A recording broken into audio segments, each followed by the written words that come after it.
A glamorous stage turned into a battlefield when Melania Trump publicly insulted Jasmine Crockett, igniting one of the fiercest political and cultural fights in modern America. Jasmine struck back with a $100 million lawsuit, turning a cutting remark into a historic clash over power prejudice and the true cost of speech. With millions watching and history at stake, one burning question remained: who would walk away victorious? Stay with us. This is a story worth every second of your time. The fundraiser in Washington, D.C. glittered with chandeliers and the blinding storm of camera flashes. Power was thick in the air. Senators, donors, and journalists all crammed into one gilded ballroom, each face carrying calculation and ambition.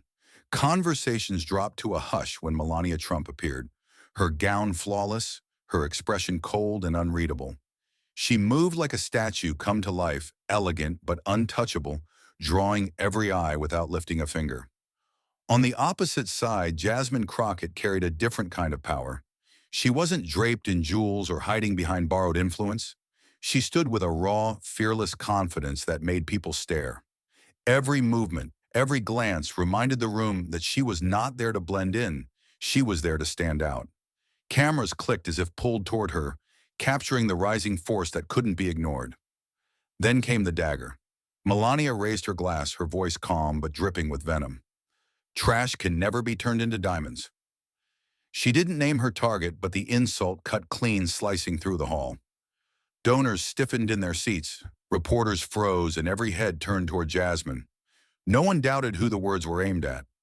The room trembled in silence, a silence more violent than noise. 17 seconds ticked like thunder. Jasmine Crockett rose slowly, her eyes locked on Melania with the precision of a fighter stepping into the ring. Her words cracked through the silence like an explosion. I don't do cheap talk. I do lawsuits. The silence after Jasmine's words was suffocating, the kind of silence that felt louder than thunder. The chandeliers above continued to sparkle, but the light now seemed cruel, exposing every nervous glance and every tightened jaw in the room. Dozens of eyes ricocheted between Melania Trump's frozen smile and Jasmine Crockett's unshaken stare. Forks hovered in mid-air glasses, trembled in nervous hands, and even the hum of the air conditioning sounded like a drumbeat of tension. The gala, once a playground of wealth and influence, had transformed into a pressure cooker seconds away from exploding. Whispers began slithering through the crowd. Did she just say that, hissed one guest. Is she serious? Another replied, clutching his drink with knuckles pale as chalk. Donors who were used to controlling the narrative suddenly looked like pawns caught in someone else's game. Journalists snapped into action, cameras flashing fingers, stabbing at phones, desperate to capture every flicker of this history-making confrontation. The air buzzed with panic and excitement, and in the center of it all sat Donald Trump, stone-faced lips pressed into a thin line. For once, he wasn't the one commanding the room. His wife's words had done that, and the result was chaos.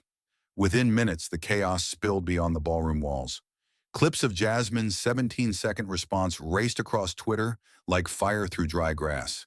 The line, I don't do cheap talk, I do lawsuits, was replayed, captioned, and remixed into viral posts. TikTok flooded with reaction videos, some gasping in disbelief, others cheering as if they had witnessed a knockout punch in a boxing ring. On YouTube, political commentators scrambled to upload emergency videos with screaming titles. Crockett destroys Melania. 17 seconds that shook D.C. The fundraiser was supposed to vanish into obscurity after a night of champagne toasts. Instead, it detonated into the bloodstream of the internet. By dawn, the storm had gone nuclear. Then Jasmine herself stepped before the cameras again. At a hastily arranged press conference, she stood at the podium, her presence electric. Flashbulbs cracked like lightning, and reporters leaned forward as she declared her intent, a $100 million lawsuit against Melania Trump for defamation, for damage to her name, for the deliberate attempt to humiliate her in front of the nation. I don't make threats, she said. I take action. The words struck like gunfire. Gasps and furious scribbling filled the room. Overnight insult had become open war. The legal world erupted in turn. CNN featured analysts warning, this could redraw the line between insult and defamation. MSNBC brought on constitutional scholars who argued that the trial might reshape the meaning of free speech for generations. Law professors who usually spoke in calm, academic tones now sounded urgent, calling the case a potential landmark. For the first time in decades, the nation stared at a courtroom, not for scandalous gossip, but for the possibility of history being rewritten. What began as a cruel insult at a glittering gala had transformed into a global firestorm. This wasn't just drama. It was the ignition of something larger, a fuse lit before the world's eyes. And as the smoke cleared from the first explosion, one thing was undeniable: the real battle was only beginning. Washington was burning not with fire, but with fury. The lawsuit wasn't even 24 hours old before the political knives came out. Republican heavyweights lined up on cable news, their voices sharp, their language surgical. "She's reckless," one snarled. "She's weaponizing the courts," another hissed, eyes narrowed at the camera. It was coordinated, relentless, like a pack of wolves circling. Their strategy was clear: strip Jasmine Crockett of her credibility before the case could strip Melania of hers. To them, she wasn't just a congresswoman. She was a threat that had to be neutralized. Democrats, by contrast, played a careful game of shadows. On the record, they spoke softly. "We respect the process. Let the courts decide." Their caution was palpable, the fear of backlash written across their statements. But off camera, behind heavy doors, the truth slipped out. Staffers whispered that Jasmine's fire was sparking something they couldn't ignore. Young voters adored her. Women admired her guts. Communities of color saw her as one of their own, fighting a battle no one else dared. The party couldn't say it outright, but in their silence, in their sidelong glances, they revealed it. They needed her to win, even if they wouldn't stand beside her. Meanwhile, America itself fractured. On one side, Jasmine became an icon overnight. Her clip played on repeat, her name sung like a battle cry. To many, she was courage incarnate, a woman who refused to bow, even when the target was a former First Lady. Hashtags praised her as justice in flesh and blood. Yet the other side sneered, calling her overdramatic, hungry for fame. Talk radio mocked her as a showboat. Conservative pundits shook their heads, claiming she had embarrassed Congress. The nation turned into a courtroom with millions of jurors delivering verdicts from living rooms and car radios. And then Jasmine lit another fuse. Under the harsh glare of MSNBC's studio lights, she leaned toward the camera, her eyes unflinching, her tone like steel. "If Mrs. Trump wants to drag black women down to make herself feel relevant," she said, each word like a blade, "she better be ready to play that game in court. Because I fight with facts and fire." The line detonated. Clips went viral across every platform. It was no longer a soundbite. It was a banner, a weapon, a rallying cry. Jasmine had seized the narrative with her bare hands. For Melania, the shift was devastating. At first, she had dismissed it all as noise, just another angry politician looking for attention. But now the noise had become a roar she couldn't escape. Her name trended with words like humiliation and defamation. Donors called in panic allies, urged restraint advisors, begged her to issue a statement. The walls of her controlled world began to close in. Behind her frozen smile, cracks appeared. For the first time, Melania Trump looked less like marble and more like glass. Hundreds of miles away, Jasmine Crockett's Dallas office transformed into a war room. Maps of media coverage plastered the walls. Screens tracked the storm of online reactions. Legal files towered in stacks. Phones rang nonstop, aides barked updates, and the air thrummed with urgency. In the center sat Jasmine, calm as the eye of a hurricane. She gathered her team and spoke with deliberate fire. "This is not just a lawsuit. This is a warning to anyone who thinks black women will stay silent." Her words ignited the room. Advisors nodded, fists clenched, energy surging like soldiers preparing for battle. The message was unmistakable. This wasn't about one insult one night or one lawsuit. It was about rewriting the rules of power. And Jasmine Crockett had just made it clear she was not here to play by the old ones. The courthouse felt less like a hall of justice and more like a pressure chamber ready to explode. Outside, television vans jammed the streets, their satellite dishes pointed at the sky like weapons. Protesters and supporters clashed on the sidewalks, chants rising in waves that rattled the courthouse windows. Inside, the federal courtroom burned under the heat of cameras from every major network. Every seat was taken, every corner crowded. Reporters scribbled in notepads balanced on their knees. Staffers clutched files as though they were shields. Curious citizens leaned forward, their faces pale with expectation. The air was so heavy it seemed even the marble columns were holding their breath. This was no ordinary case. This was theater war and history colliding in real time. Across the polished oak tables, the two sides looked like opposing armies. On Melania Trump's side sat a line of veteran attorneys, men and women who had fought 100 courtroom battles and wore their scars in the steel of their eyes. Their suits were flawless, their expressions cold, their binders stacked like fortresses of paper and precedent. Behind them, young assistants stood ready with laptops glowing like command consoles. Opposite them, Jasmine Crockett's legal team looked leaner, younger, but their intensity burned. Their laptops were open, sticky notes plastered over files, yellow highlights bleeding across pages. They didn't have the gravitas of decades, but they had something else: momentum. Jasmine herself sat calm, her hands folded, her back straight. Melania leaned back in her chair, face a mask of composure, but the tight knot of her hands betrayed her nerves. When Jasmine's lead attorney rose, the room shifted with him. The jury leaned in. Reporters raised their pens. Even the judge adjusted her glasses and waited. His voice came steady but hard, steel wrapped in velvet. "This case," he said, "is about calculated humiliation." He gestured to the monitors and the ballroom footage flickered alive. Then came the words again, sharp and cold. "Trash can never be turned into diamonds." The sound hit the courtroom like a slap, followed by the collective gasp of the crowd captured on tape. The insult, so clear and deliberate, echoed off the marble walls. The jurors flinched. Reporters scribbled faster. The moment felt like a gut punch replayed for the entire world. The attorney pressed on, voice rising with controlled fire. "You will hear the words, and you will see the harm." He laid out the evidence piece by piece. Audio forensics verifying the voice without doubt. Viral reports mapping how the clip spread millions of views in hours.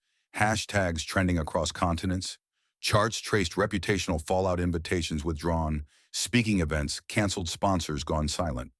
Then came the human toll, threatening calls to her office, emails dripping with hatred, staff members shaken, a career scarred by deliberate ridicule.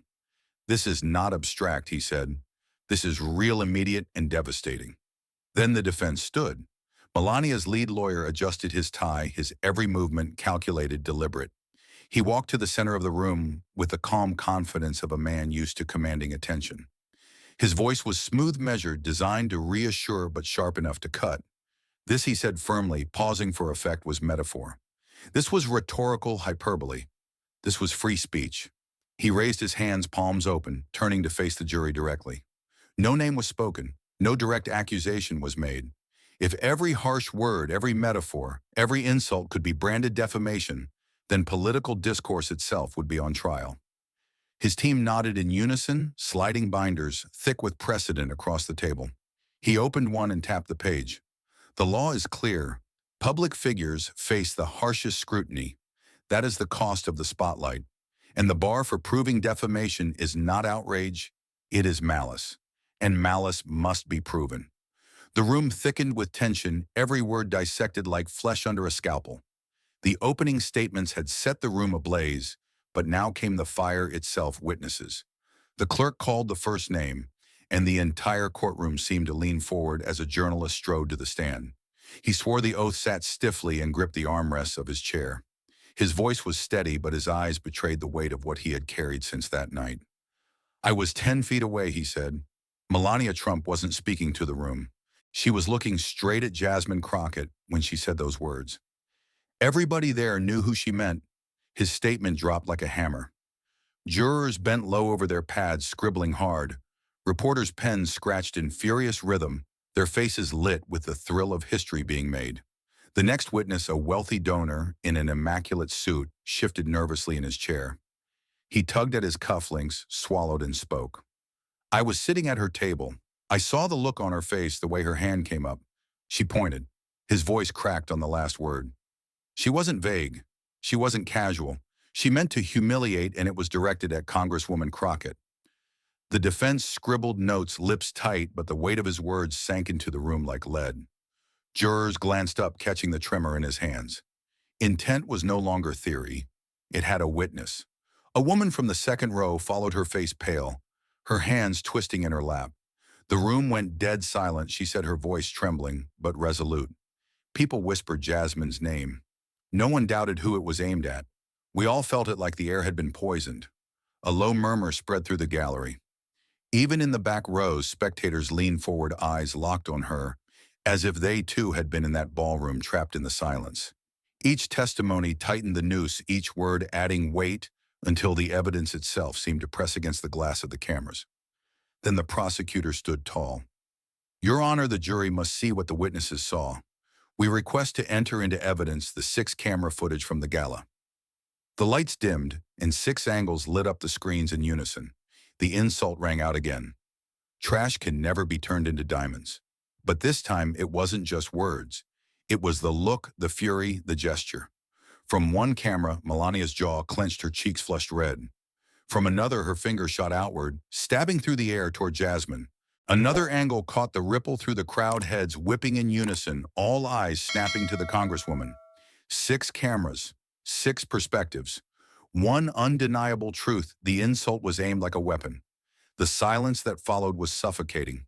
The jury sat frozen, eyes glued to the screen even after it went dark. Reporters typed furiously, their screens glowing in the dim light. A spectator gasped, the sound cutting through the hush like glass. Slowly, almost as one, the jury turned their eyes toward Melania. For the first time, her elegance looked brittle, her poise strained. The cameras captured everything, the slight flicker in her eyes, the faint tightening of her lips. The prosecutor let the silence linger, then said simply, "What you have seen is intent, not metaphor, not mistake, intent." The words hovered over the jury like smoke, inescapable, choking. The defense stayed quiet, their strategy shattered for the moment. And then Jasmine rose. She did not rush, she did not falter. She moved with the calm of someone carrying centuries on her shoulders. She faced the jury, her eyes unyielding, her voice low, but sharp enough to cut the silence. Honor cannot be dismissed just because I am a black woman. The line cracked through the chamber like lightning. It was not just testimony, it was defiance, history, fury, and truth bound together in one sentence. The words seemed to reverberate off the marble walls, pressing into every ear, every chest, every note on the record. The courtroom froze. Not a cough, not a whisper.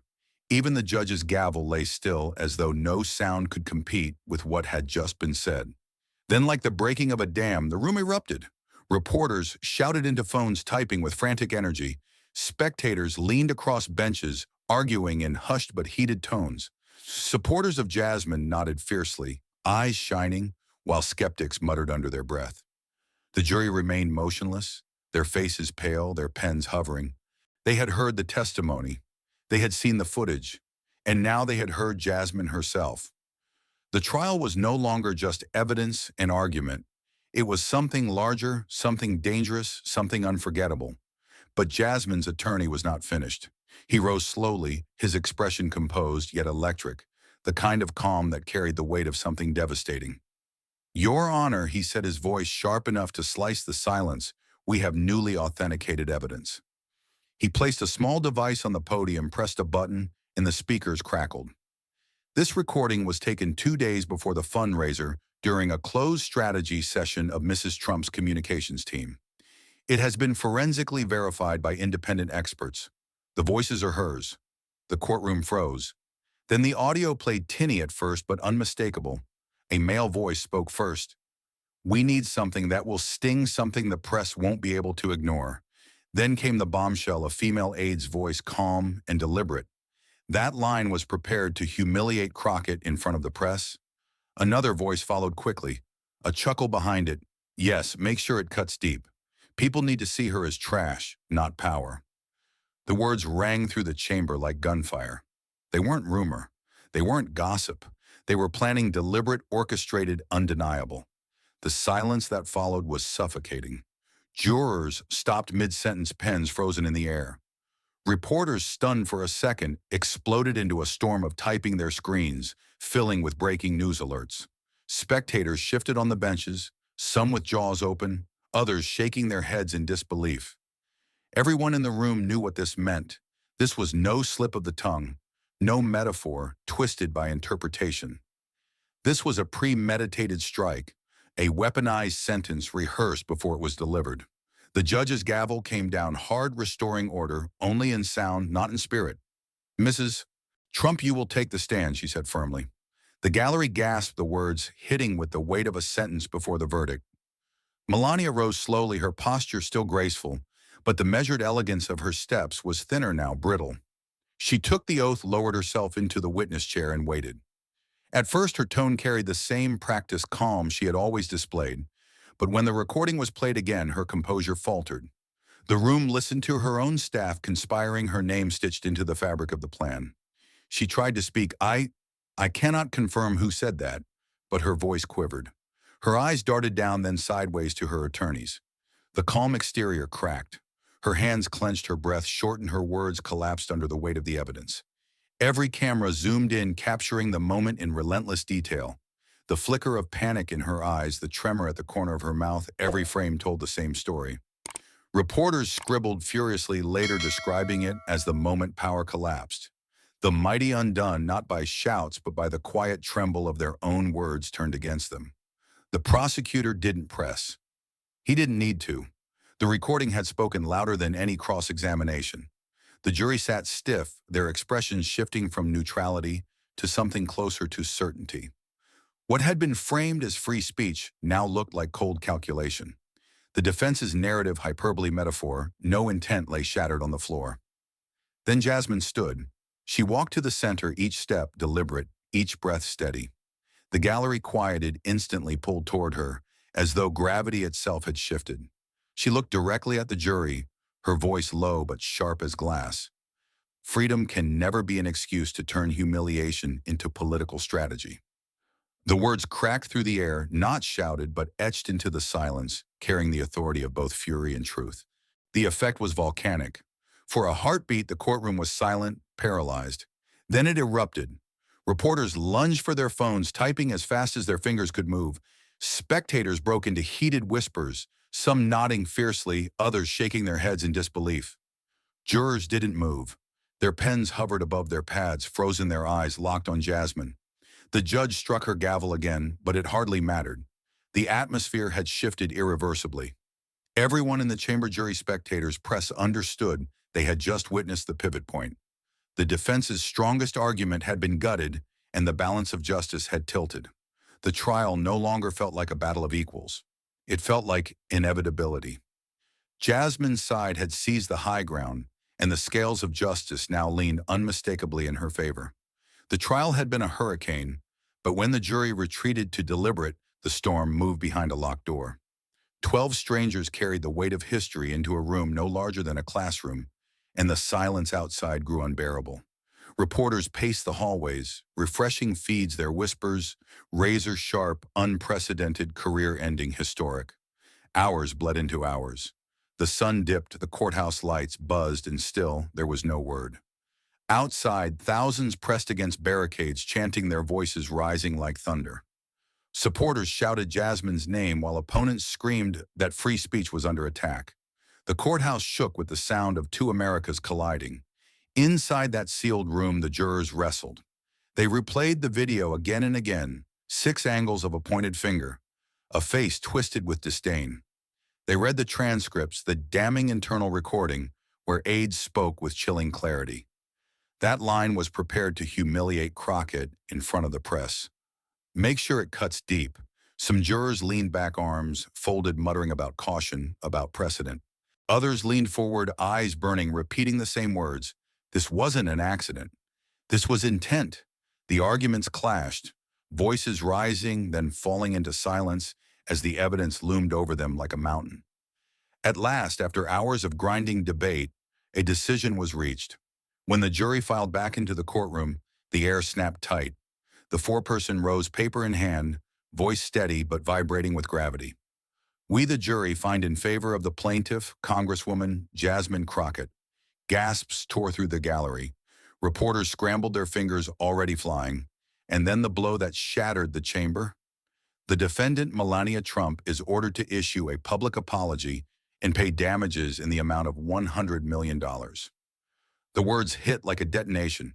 For one breathless moment, the courtroom froze, then erupted. Shouts, sobs, the furious scratching of pens. Jasmine sat unmoving, eyes forward as though carved in stone. Across the aisle, Melania's shoulders slumped, her composure finally cracking under the weight of defeat. The judge's gavel pounded, but outside the courthouse the sound was drowned by a roar. Word of the verdict spilled through the crowd like fire. Supporters screamed, fists raised high, chanting Jasmine's name as if it were a battle cry. Strangers hugged, tears streaming down their faces. Fireworks cracked in the distance. Across the barricade, opponents howled with rage, waving signs and flags shouting about tyranny. The plaza became a battlefield of sound cheers and fury, colliding in a deafening storm. Newsrooms went into overdrive. Headlines shot across the screens. Historic verdict: Congresswoman defeats former First Lady. Commentators on live television leaned toward their cameras, voices shaking with awe. This is the first time in American history that a sitting congresswoman has defeated a former First Lady in court, one anchor said, eyes wide. Legal scholars called it a turning point, a precedent that would echo through every defamation case to come. Social media exploded, hashtags blazing across timelines. Memes, commentary, and tears of joy flooded the digital world. Then Jasmine emerged. The courthouse doors opened, and she stepped into the blinding wall of cameras. The roar of thousands fell into an eerie silence, every voice waiting for hers. She approached the microphones, shoulders square, gaze unflinching. Her voice, when it came, was steady as steel. This verdict is not about me alone, she declared. It is about every woman told she was less. It is about every voice pushed to the margins. It is about proving that humiliation is not power and silence is not our destiny. The crowd erupted, but she raised her hand, and silence fell again. The $100 million awarded in damages will not line my pockets. It will fund a legal education trust for underprivileged youth. Because justice should not only be fought in courtrooms, it should be taught in classrooms, lived in communities, and passed down to the next generation. The words reverberated off the courthouse walls, captured in headlines within seconds, already echoing across the globe. The verdict had spoken. The gavel had fallen. But it was Jasmine's words, sharp, defiant, unforgettable, that etched themselves into history. The moment was no longer just about who had won or lost. It was about power shifting, barriers breaking, and a woman standing unshaken at the center of a storm she had transformed into triumph. The verdict reverberated far beyond the courthouse walls. What began as a single insult at a gala had now hardened into legal precedent, cultural spectacle, and political legend. The ripple spread into every corner of American life, and the echoes reached classrooms, living rooms, boardrooms, and streets. The case no longer belonged to Jasmine or Melania. It belonged to the country, and the world was watching. At first, the shift happened in universities. Within weeks, law schools across the nation revised their syllabi. Case books that had once ended with New York Times versus Sullivan now carried a new chapter, Crockett versus Trump. Professors wrote notes in the margins of history. For the first time, a sitting member of Congress successfully sued a former First Lady for defamation. Students flipped through transcripts of the trial, their highlighters slicing across Jasmine's words, pausing at her thunderous line, "Freedom can never be an excuse to turn humiliation into political strategy." In lecture halls, professors pointed to her testimony as a live example of intent and malice, dissecting every phrase. What had been fiery drama in court became black-letter law taught to first years as proof that words could wound and that law could answer. But it didn't stay in classrooms. The trial spilled onto the airwaves like wildfire.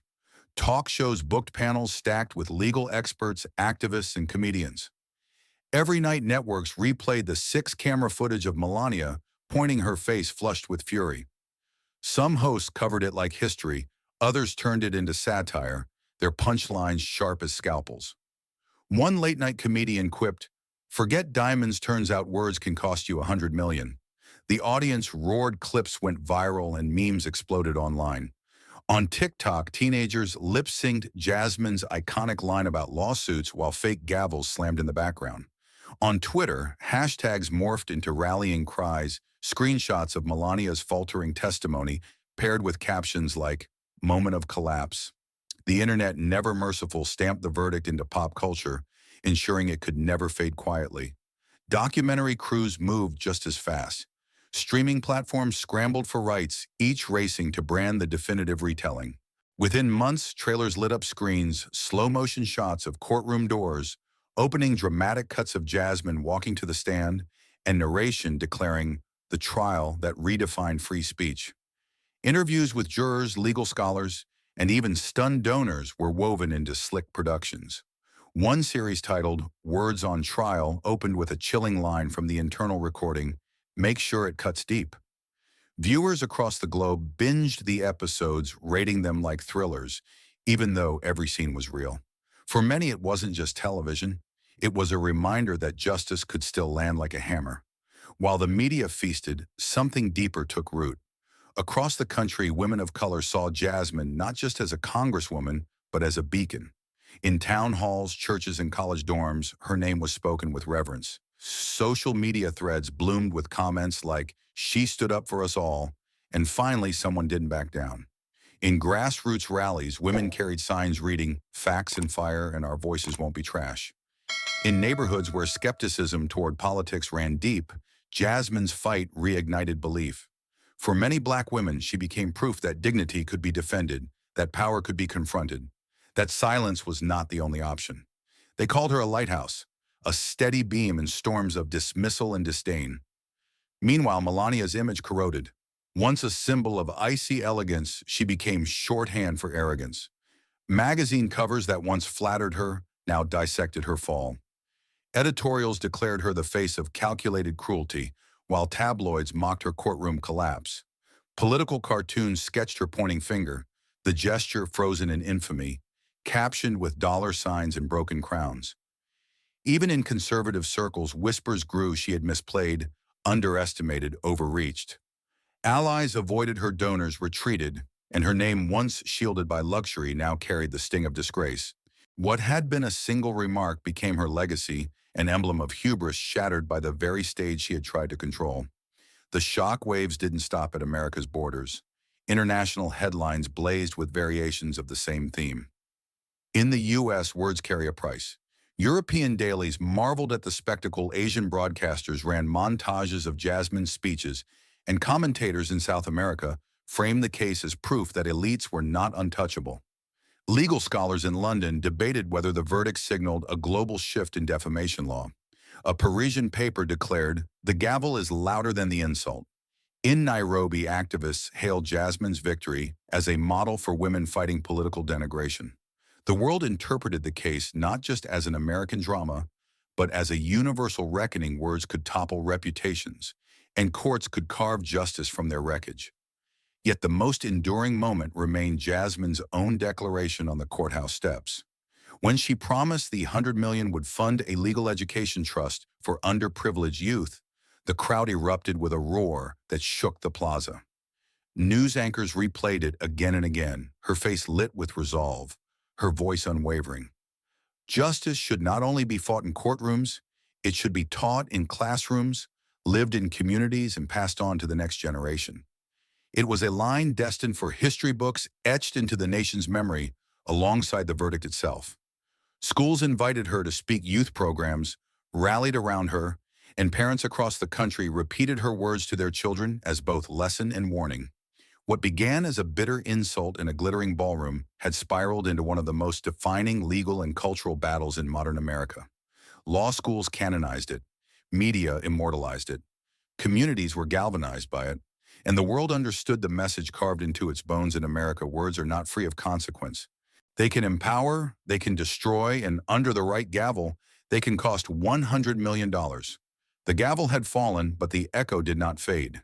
It spread like shockwaves, striking first at the heart of American politics. The Republican Party, once so quick to unleash personal barbs, reeled in silence. Their strategists gathered in closed-door meetings, the air thick with unease. For years, insults had been a weapon, sharp and unrestrained. But Jasmine Crockett's victory and the $100 million price tag attached hung over them like a guillotine. On cable panels, conservative voices stammered with newfound caution. "We need to be smarter," one strategist admitted. What was once a jab could now be evidence. Behind the scenes, memos circulated urging discipline, warning lawmakers to think twice before turning rhetoric into ridicule. The air of invincibility cracked, replaced by a low thrum of fear. Congress itself became the new battlefield. Within days, the case was being dissected in hearing rooms, halls, and committees. Lawmakers argued fiercely, their voices bouncing off the marble as though the building itself demanded answers. If words can cost $100 million, one senator thundered, then free speech is on trial. His opponent shot back, her voice steady but fierce: free speech is not a license to destroy. There is a line between expression and abuse, and this case proved it. The chamber shook with interruptions, jeers, and applause. Journalists filled the gallery, pens racing to capture history as it unfolded. What began as a lawsuit between two women now ignited one of the most intense debates Congress had seen in decades. Where does free speech end, and where does accountability begin? The conversation did not stay within the Capitol's walls. It seeped into living rooms, barbershops, diners, and subway stations. In New York, a group of commuters argued across a train car, their voices rising above the rumble of the tracks. If politicians can't take insults, what's next? One man demanded. A woman shot back. That wasn't an insult. That was an ambush dressed as words. In a diner in Texas, farmers leaned over their coffee cups, debating whether the verdict defended justice or killed debate.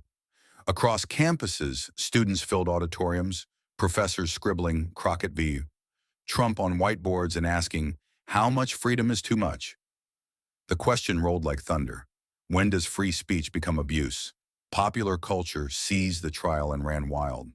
Publishers rushed out books with titles like Words as Weapons in the Gavel's Echo. Podcasts dissected every hour of the trial, their hosts treating the courtroom transcripts like scripture. Streaming platforms unveiled miniseries dramatizing the case, actors playing Jasmine and Melania, intense recreations of the six-camera footage and the bombshell recording. Late-night sketches replayed the insult over and over, but always ending with Jasmine's sharp retort, I do lawsuits. In living rooms, families watched the dramatizations as if watching a national thriller, shaking their heads, laughing nervously, gasping at each twist. For the first time in years, a defamation case became not only law, but entertainment seared into pop culture like a scar. Women of color across America kept the verdict alive in their own way. Community centers screened documentaries, churches replayed Jasmine's courthouse speech on projectors, and high school debate clubs took up the question of free speech versus humiliation. They called her the lighthouse, the figure who cut through the fog of cynicism. On social media, a viral meme paired her courtroom photo with the caption, "We don't break, we sue." For many, the verdict was no longer just about Jasmine. It was about every woman told to stay silent, every voice dismissed. Her triumph became a symbol of defiance and dignity, a reminder that words could cut, but they could also be answered with fire. Meanwhile, Melania Trump's image collapsed under the relentless weight of ridicule and analysis. For years, she had cultivated distance, an aura of mystery and elegance. Now she was frozen in footage, replayed endlessly, her finger pointing, her words venomous, her eyes faltering under cross-examination. Cartoons mocked her downfall, sketches of crowns shattering over her head. Talk shows referred to her as the fallen First Lady, while even conservative outlets admitted privately that her arrogance had cost her dearly. The legacy she once imagined, icy poise, untouchable glamour, was replaced by a single phrase, humiliation as strategy. She had become not a symbol of grace, but a cautionary tale. The world looked on, fascinated. In London, legal scholars filled lecture halls arguing whether Britain's defamation laws would allow a case like Crockett versus Trump. In Paris, op-eds declared, the gavel is heavier than the insult. In South Africa, radio hosts hailed the verdict as proof that even the powerful could be held accountable. In Japan, evening broadcasts replayed Jasmine's line, freedom can never be an excuse to turn humiliation into political strategy, as if it were a proverb. The case transcended America, morphing into a global marker. In a world drowning in rhetoric, words had finally carried a cost. The effect on politics was immediate. Attack ads grew tamer, their language sharpened less by cruelty and more by policy. Strategists warned candidates, don't give them another Crockett case. Congress drafted bills to revisit defamation thresholds, with committees locked in shouting matches over whether the verdict strengthened or strangled democracy. Lobbyists pressed, activists marched, and citizens flooded phone lines. For months, the halls of power hummed with one debate: what is freedom worth and what does it owe? But perhaps the most striking legacy was the way ordinary people carried the trial into their daily lives. In classrooms, students argued about intent and malice. In bars, friends clashed over whether insults were weapons or just words. In churches, pastors quoted Jasmine's declaration as a moral lesson. In households, parents reminded their children, "Your words can build or destroy." And now we've seen they can cost too.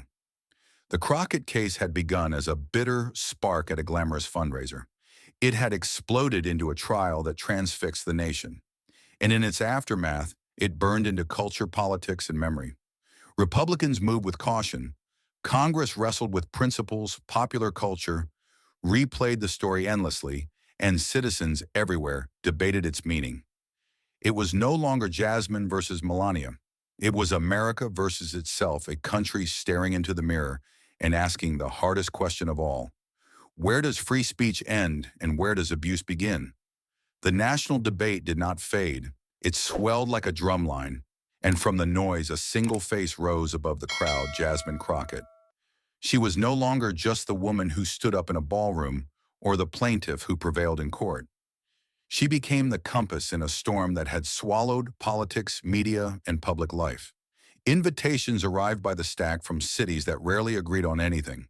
School principals, union leaders, and mayors wrote the same message in different words: "Come here, say what you said, there, show us what accountability looks like." The story had outgrown the courtroom, but its center was still one voice. Airports turned into gauntlets of gratitude. Strangers asked for photos, not as trophies, but as proof they were witnesses to a line in history.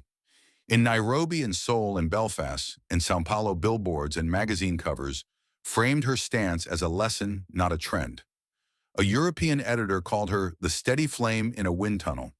A South American broadcaster introduced her as the woman who taught a country to weigh words. The world did not agree on everything, but it agreed on this: courage had a face, and it carried a briefcase.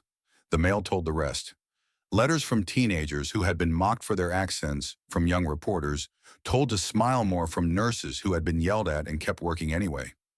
High school debate teams clipped her quotes into notebooks. Law students wrote essays that began with her cross-examination and ended with their own vows. A girls' basketball coach taped her photo in the locker room with a single caption: "Facts and fire." A college dean sent her a stack of handwritten notes from first-generation students, each line a small declaration: "You made room for me." It was not only the young who listened. Retired firefighters, machinists, postal carriers, men with hands scarred by decades of work, watched the trial and felt the muscle memory of lines you do not cross. They spoke in plain language over kitchen tables and bar counters. "She took the hit and stayed on her feet," one veteran said. "That's how you lead." A grandfather in Detroit told his grandsons, "You can be loud without being cruel. You can be strong without breaking people." The verdict had been printed in legal fonts, but the lesson moved in sentences anyone could carry. The first lesson was simple enough to fit on a poster and heavy enough to bend it. Speech is free. Consequences are not. In classrooms and council meetings, people repeated a new refrain: words have weight. A teacher put it like this: every sentence is a stone you throw or a step you build. A pastor told his congregation, the tongue can bless or burn. The law merely measures the damage you choose. Far from the noise of pundits, ordinary people began asking a new first question. Not "can I say this, but should I?" It sharpened into practice. Talk radio hosts who had treated cruelty as a sport checked their phrasing mid-sentence. Podcasters inserted disclaimers not as shields, but as small acts of care. Online moderators wrote and posted policies that used the case name as a verb. Don't get Crocketed, aim your criticism at actions, not at dignity. Neighborhood associations borrowed the trial's logic for their own disputes. Free speech on the agenda, responsibility in the vote. The lesson traveled not because it was clever, but because it was usable. The second lesson cut deeper. Real power does not come from the chair you sit in. It comes from what you stand up for. Jasmine had no dynasty behind her, no inherited throne of introductions. What she had was a spine that did not bend in chandelier's light. She had the look of someone who knew the price of a promise and paid it anyway. When she spoke to students, she did not dress courage in poetry. "You don't need a crown," she said. "You need a case, a calendar, and a cause." Everywhere the contrast clarified. Titles without substance look like costumes under fluorescent lights. People who once coasted on nameplates found the room colder than before. In boardrooms and back rooms, the question started to shift, not who are you, but what have you built? Who have you helped? The trial had turned status into paper and purpose into steel. Those who understood adjusted quickly. Those who didn't sounded older than their years. The third lesson landed like a final chord. Justice is not a slogan. It's a tool. The law did not arrive with confetti. It arrived with binders, affidavits, and a straight line from injury to remedy. Community centers hosted Know Your Rights nights built on the case's template. Public defenders used the verdict to explain intent, malice, and proof to clients who had only ever heard the law as a threat. A librarian in Phoenix told a boy who loved argument, "You want to fight? Here's how you do it right." The Legal Education Fund turned into a map of futures. Grants paid for LSAT prep courses, where the first lesson was not logic games, but ethics, the difference between a sharp brief and a cheap shot. Scholarships carried kids through undergrad with a contract stapled to the award, "You owe us nothing but service." Summer clinics paired students with community lawyers to draft protective orders, expungements, and wage claims. The courtroom is not a stage, Jasmine told them. It's a workshop. Fix things. Culture did the rest. Bestseller lists filled with titles born of the trial memoirs of speechwriters who regretted their sharpest lines, manifestos by organizers who refined theirs. Podcast episodes broke download records by throwing listeners into the minute-by-minute of the six-angle playback, then stepping out to ask the bigger question, who gets to define dignity? Primetime dramas aired seasons built on the shape of the case, and even their most dramatic scenes felt tame next to the transcript. People argued about the shows, then circled back to the real thing the day words were weighed like metal. In homes, the debate stayed alive but changed tone.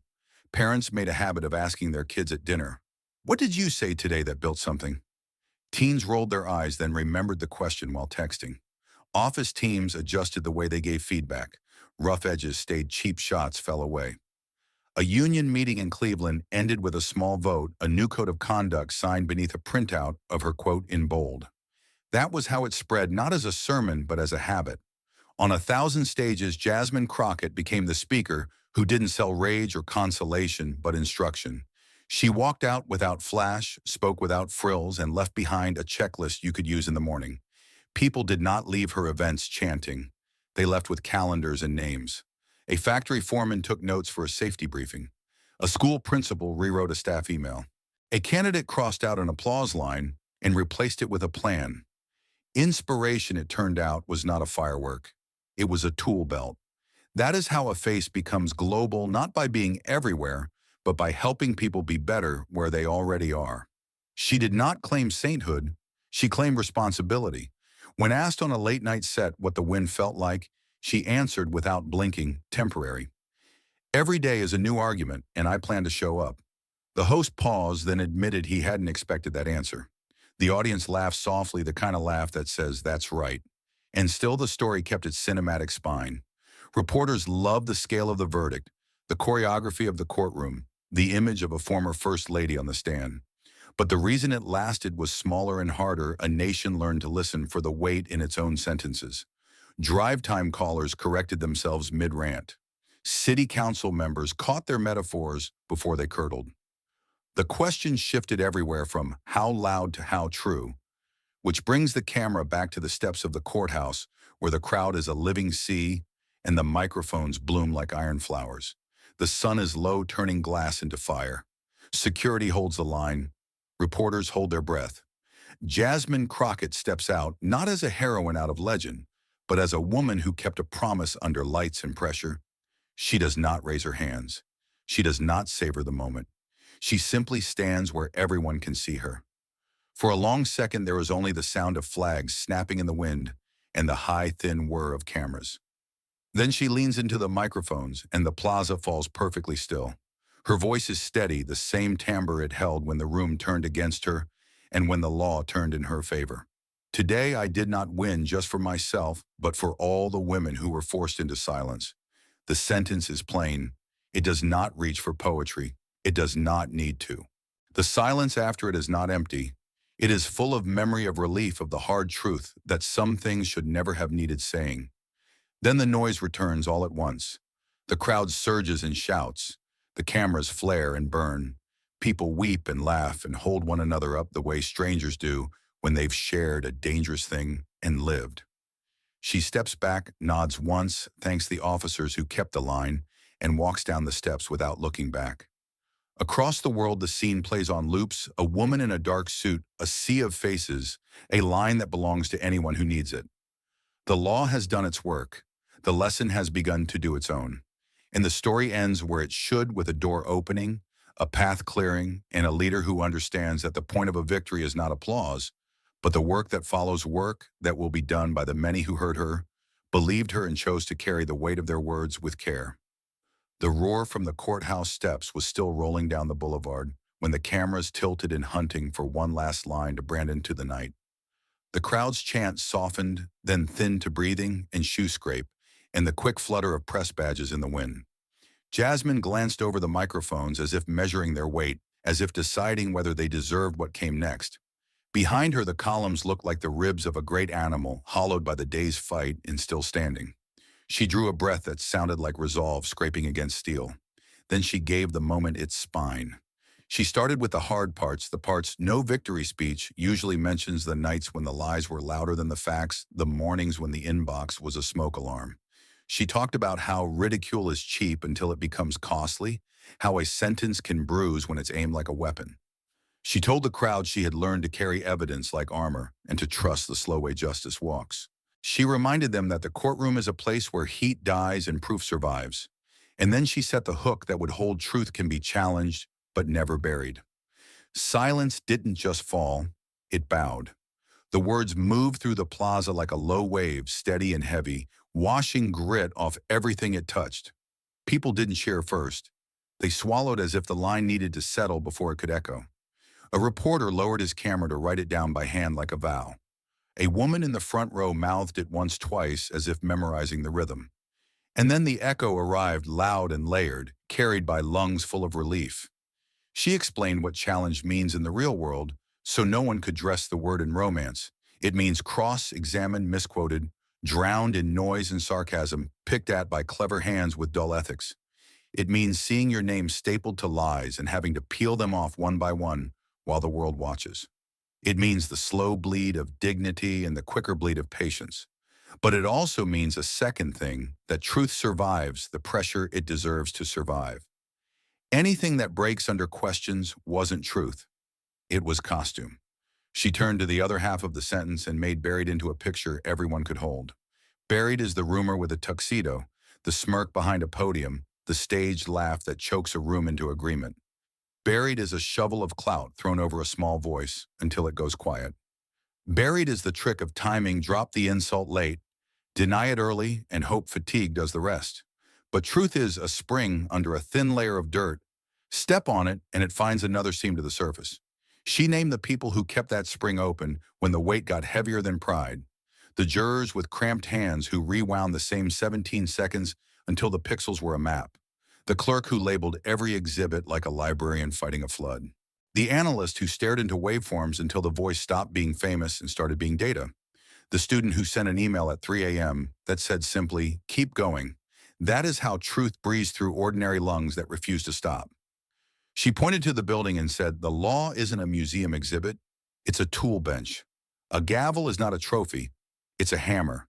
An affidavit is not a relic, it's a blueprint." When the day turned raw and the narrative tried to run, the bench asked the only question that matters: can you prove it? Proof, she said, does not care who is quoted on a magazine cover or who is invited to a gala. Proof only cares if the thing is true all the way through. Then she made it personal without making it small, a trick most speeches never learn. She said the insult landed because it was meant to, because there are rooms trained to laugh when certain people are reduced to punchlines. She said her anger wasn't the important thing. The important thing was the permission that laughter gives. She said she learned that dignity has to be defended at the exact moment it is attacked, or it migrates into myth. She said she would rather be called loud in public than dig for her name in private. The crowd took that like medicine and nodded. She said the line again slower this time, so it could be etched. Truth can be challenged but never buried. She did not explain it. She let it explain the day. The cameras caught faces changing shape, hard lines, softening at the edges. A man in a Union jacket lifted his boy onto his shoulders so he could see the person who fit that sentence into real hours. A teacher typed it into a phone with one thumb and hit send to a class thread labeled Monday's lesson. The storm that brought them there seemed to loosen its grip. She turned for a moment to the people who wished the line weren't true. She said free speech is a right and a promise, not a crowbar. She said the republic needs noise, argument, and heat. It does not need cruelty dressed as cleverness. She said the test of adulthood is the nurse's test: do no harm, do your work, do it again tomorrow. Then she walked backward across the same ground the insult tried to salt and showed where Green had already returned. Not a lecture, an inventory. She talked about memory like a courtroom bigger than the courthouse, a record that doesn't close at 5 p.m. She said cities remember the tone you take with the powerless. She said children remember who smiled when their mothers were dragged in front of a joke. She said history remembers two kinds of people: the ones who used words to lift and the ones who used them to dig. She invited the crowd to consider their shovels. Then she tightened the lens and made it street ready. If you're going to tell the truth, she said, keep the receipts, names, dates, emails, facts. Don't give your enemies a rumor to beat you with. If you're going to fight, she said, fight on paper, fight with process, fight with patience. Outlast the smirk, outwork the headline, outlive the insult. She gave the line a use case for journalists, the ones whose headlines had sometimes bruised her and sometimes saved her. Report the sting, she said, but weigh it.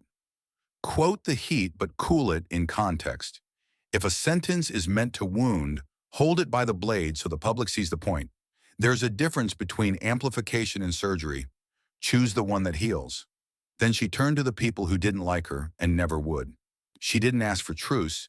She asked for standards. Argue with me, she said, on policy, on budgets, on bills. Don't argue with my dignity. You won't win that in any court I recognize. Attack the plan and leave the person standing. If you can do that, we can meet tomorrow as rivals and not as enemies. She offered the line to classrooms because she knew where fights begin and end. Teachers, she said, put this above the whiteboard and make kids bring you examples. Let them test it on stories and science, on gossip and grievance, until they can tell pressure from burial. Make them practice the sentence so it doesn't feel like poetry. Make it feel like posture. If they learn it early, the rooms they grow into will stay breathable. She offered the line to politics as a dare. She said, if you build a campaign on nicknames and mockery, expect your donors to budget for court fees. If you build it on proof and plans, expect the work to be slower and the victories to last. She said a republic is a long game that punishes shortcuts in overtime. She said if you gamble on humiliation, the house is the law and the dealer is time. And then she did the last hard thing, which is to make a line belong to everyone without letting it lose its edge. She stepped back from the microphones and let the crowd say it with her once. It didn't sound like chant. It sounded like a promise. Strangers tilted toward each other as if the words needed company to stand. The sentence moved from mouths to hands, onto posters, onto lock screens, onto the inside of a wrist in ink that would never fade. The plaza felt less like a scene and more like a starting line. She left the stage the way she arrived, no flourish, no rush, the kind of exit that trusts the echo.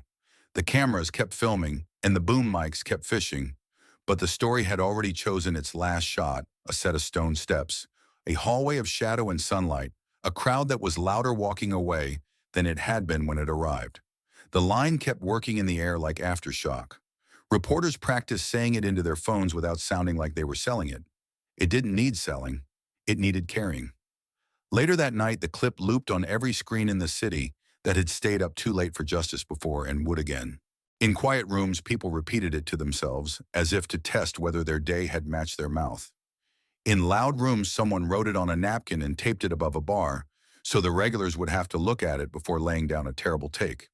On buses and in kitchens and under street lamps, the line worked like a small weight, hanging off the end of easy sentences and keeping them honest. Thank you for watching until this moment and for standing with us on this journey for justice. Your support means everything. Like, subscribe, and turn on notifications so you never miss what's next. And we'd love to hear your thoughts. Leave a comment below and let us know what moved you most in this story. Together, our voices make a difference.